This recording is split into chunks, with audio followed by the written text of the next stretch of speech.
sharing 10 tips to create a safe and respectful classroom environment. Tip number 1, remember to talk to your students about playground safety.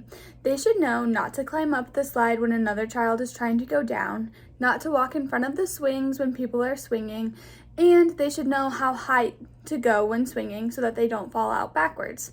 Tip number 2, you should keep your classroom clean and organized at all times. The walkway should be clear in case of an emergency, and toxic substances or cleaning supplies should be locked away in a cabinet where no student can reach them.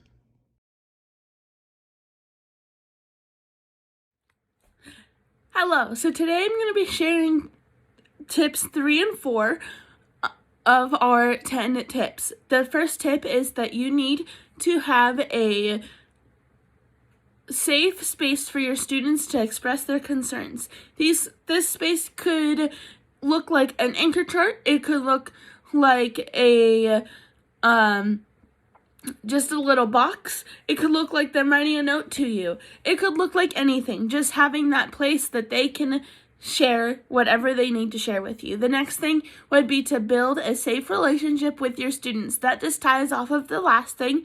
Just making sure that your students know that you are a trusting, friendly, fun adult that they can rely on to give you their feelings.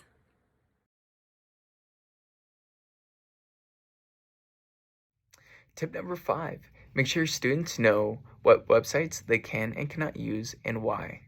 In today's age, internet safety is such a big deal. So as teachers, we need to be promoting it every day, if not every week. Tip number 6, make sure every student has a voice, especially the shy kids. When everybody has a voice in the classroom is more engaging, active, and overall a safe environment where students can be themselves and can voice their opinions. Tip number 7 for creating a safe and respectful classroom environment is to celebrate student achievements. That can look very different in every single classroom. The teacher can celebrate student achievements by hanging classwork up on the wall. Students can celebrate each other's achievements by giving each other feedback on assignments, or by giving each other compliments when they share work as a large group. This helps students develop meaningful relationships with the teacher and with one another. Tip number 8 is to teach students about personal space.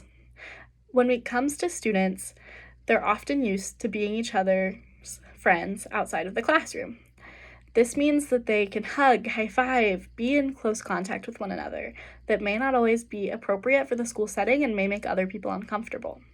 So it's important to remember to teach them that everyone has a different size personal space bubble, and we need to be respectful of that, because some person may have a giant bubble and they might not want any physical contact, but other people may really love hugs and high fives.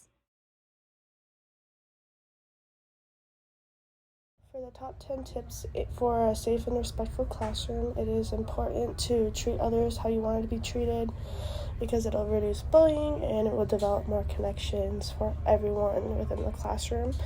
And for a safety pointer, to teach about stranger danger, so there's no scary things of children letting